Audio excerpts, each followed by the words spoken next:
Hey guys, तो आज हम फिर आप सभी के लिए एक नई वीडियो लेके आए हैं जिसमें हमारा जो शेयर है कितने परसेंट उठा है, कितने पर कितने दिनों में उठा है। और हमने कोई शेयर अगर अलग अलग तारीख में एक ही शेयर खरीदा है, जैसे आज खरीद लिया, फिर परसों खरीद लिया, फिर उसके बाद खरीद लिया, तो हम कैसे कैलकुलेशन कर सकते हैं। ये मेरा खुद का फॉर्मूला रहेगा। मतलब मैंने ही बनाया, ऐसा समझ लो। किसी ने बनाया हो तो पता नहीं, लेकिन मैंने खुद ही बनाया।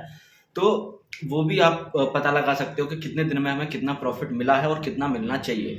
साथ ही साथ हमारा जो भी शेयर अप हुआ होगा 3 या 3 से ज़्यादा परसेंट, क्योंकि अगर आपने पिछली वीडियो देखी होगी तो आपको पता ही होगा कि हम लोग किस तरीके से शेयर को बाई और सेल करते हैं। तो 3 या 3 से ज़्यादा परसेंट जैसे ही उठा होगा तो हम उसको सेल करेंगे।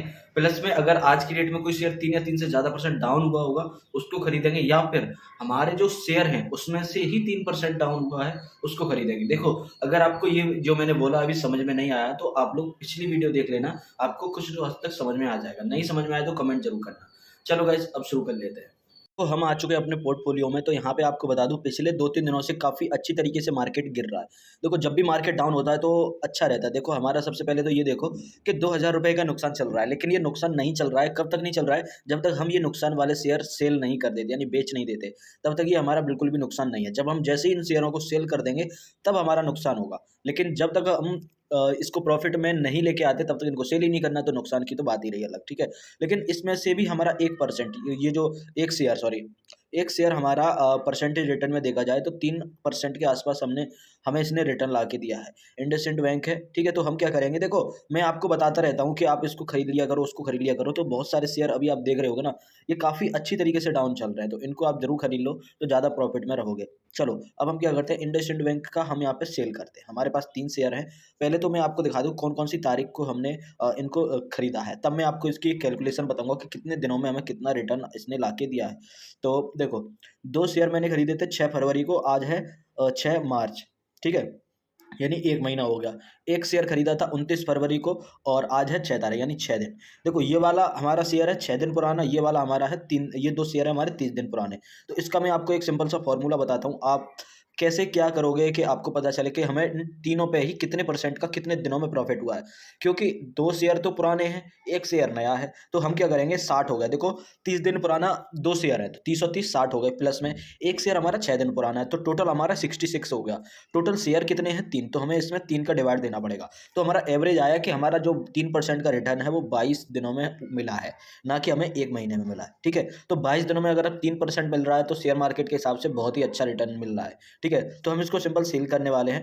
क्वांटिटी आपको डाल देनी है 3, फिर मैं सेल पे करता हूँ। देखो, यहाँ पे हमको टिपिन वगैरह डालना होता है, तो मैं टिपिन वगैरह डालता हूँ। तो देखो गाइज, मैंने यहाँ पे टिपिन डाल दिया है। अब ये एक चीज़ और देख लेते हैं वापस से, हमारा परसेंटेज देखो 3% हो गया। तो अब हम इनको सेल कर देते हैं। देखो, क्या है कि जब आपका प्रॉफिट हो ना तभी आपको सेल करना है, वैसे सेल नहीं करना है, ठीक है। और अभी मुझे लग रहा है मैंने यहाँ पे ऑर्डर लगाए थे और यहाँ पे हमारा जो है सक्सेस भी हो गए हैं, ठीक है। मैं यहाँ बैलेंस चेक कर लेता हूँ, तो 3,758 रुपये बढ़ चुके हैं, मतलब हमारा आ चुका है। इसके अलावा हमारा कुछ लॉक इन अमाउंट भी रहा होगा, देख लेते हैं। 925 रुपये हमारा लॉक भी है इसमें। लॉक मतलब ये जो 925 रुपये है वो थोड़ी देर बाद मिल जाएंगे, मतलब जो हमने सेल किया है ना पूरा पूरा हमें मिला है। थोड़ा बहुत टैक्स कटा होगा वो छोड़ते हैं, ठीक है। अब यहाँ पे देखते हैं हमारे जो हमने जो शेयर खरीदे हैं वो 3% या उससे ज़्यादा डाउन है, तो बजाज फाइनेंस का हमारा ज़्यादा ही डाउन है, तो मुझे लगता है कि ये हमें अभी खरीद लेना चाहिए। इसके अलावा आईटीसी के तो 30 शेयर हैं हमारे, ये भी 3 ज़्यादा परसेंट डाउन है, लेकिन मुझे लगता है बजाज वाला मुझे खरीद लेना चाहिए क्योंकि ये हमारा ज़्यादा ही डाउन है, ठीक है। देख रहा हूँ, एक खरीद सकते हैं क्या आप, इसमें खरीद सकते हैं रिक्वायर्ड, अरे नहीं, मुझे लगता है नहीं खरीद सकते। ये 6,000 रुपये का लगभग हमें पड़ रहा है, तो ये वाला वैसे खरीद लेना चाहिए मुझे, लेकिन पैसे नहीं है अभी। तो ये देख लेते हैं ब्रिटानिया वाला, ठीक है, बाई करते हैं। और ये कितने रुपए का है हमारा, ये भी नहीं खरीद सकते भाई। देखो, सबसे मेन चीज़ होती है पैसा। अगर पैसा है आपके पास तभी आप शेयर मार्केट से अच्छा उठा सकते हो पैसा, बाकी नहीं उठा सकते हो, ठीक है। तो यहाँ पे देखो, एक और है जो नीचे वाला जिसकी 26 शेयर है। इसके बाद टेक महिंद्रा, ये टेक महिंद्रा तो खरीद लेना चाहिए, ये तो खरीद सकते हैं। 1200 का है, हम लोग 2 खरीद सकते हैं क्या, 3 खरीद सकते हैं क्या, देखते हैं। 3 भी 3 नहीं खरीद सकते, थोड़ा सा पैसा कम है, तो हम 2 ही खरीदते हैं इसको। 2 इसको हमने कर दिया, ठीक है।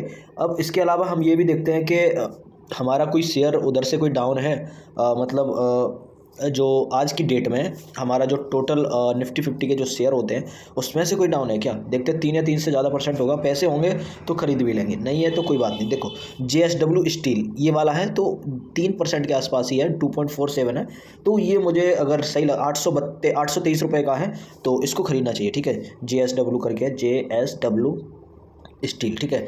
ये 800 रुपये का है, एक दिन में ही काफ़ी अच्छा डाउन गया है और भी जाने वाला है मुझे लगता है, ठीक है। तो देखते हैं एक वीक में और एक मंथ में और एक साल में। देखो वहाँ पे तो ज़्यादा परसेंट डाउन दिखा रहा है, 2.47 दिखा रहा है। मैं इसको रिफ़्रेश करके देख लेता हूँ एक बार, कहीं यहाँ पे थोड़ा रिफ़्रेश की वजह से तो नहीं है। तो नहीं, ये नहीं है भाई, ये नहीं है, तो ये नहीं खरीदना हमें, क्योंकि देखा जाए तो एक दिन में, एक वीक में और एक मंथ में बहुत मतलब बराबर ही रहा है, ज़्यादा डाउन नहीं है, ठीक है। इसके अलावा आज की डेट में इनमें से तो 1% है अपोलो वाला, तो इसको नहीं खरीदेंगे। बाकी अपने में से ही देखते हैं, कोई है हमारा 2-3 या 3 से ज़्यादा परसेंट डाउन। तो एक और है, इन्फोसिस है, तो ये हमारा लगभग 5% के आसपास डाउन है। और एक ये वाला, ये हमारा 7% के आसपास डाउन है। तो दोनों ही सही रहेंगे। इसको मैं देखता हूँ कितने रुपए का, 100 रुपये का है। तो देखो बैलेंस बचेगा तो हम इसको खरीदेंगे। बाकी यहाँ पे ये वाला खरीदते हैं, इन्फोसिस खरीद के देखते हैं, बाई करते हैं। कितने रुपए का शेयर पड़ रहा है, ये 1500 का, ये तो नहीं खरीद सकते। इन्फोसिस छोड़ो, तो वही खरीद लेते हैं, ठीक है। बाई कर लेते हैं हम लोग।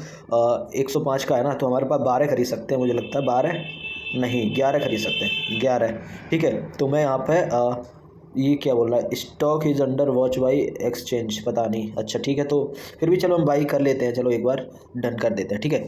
चलो यहाँ पे हमने ये खरीद लिया, बैंक निफ्टी और निफ्टी 50। देखो ये तो आज ज़्यादा डाउन नहीं है, ये वाला अप है, ठीक है। और हमारा देखो जो नुकसान था ना, वो भी देखो थोड़ी देर में, अभी देखा होगा आपने, तो 200 रुपये के आसपास नुकसान यहाँ पे एक दिन का था। और अभी देखो कभी बढ़ता है, कभी बढ़ जाता है, तो कभी घट जाता है ना। तो आप अपने हिसाब से देख के इसमें अपना बाई और सेल किया करो। आई होप गाइज यहाँ पे आपको समझ में आएगा। तो मिलते हैं नेक्स्ट वीडियो में। Thank you guys, thank you very much.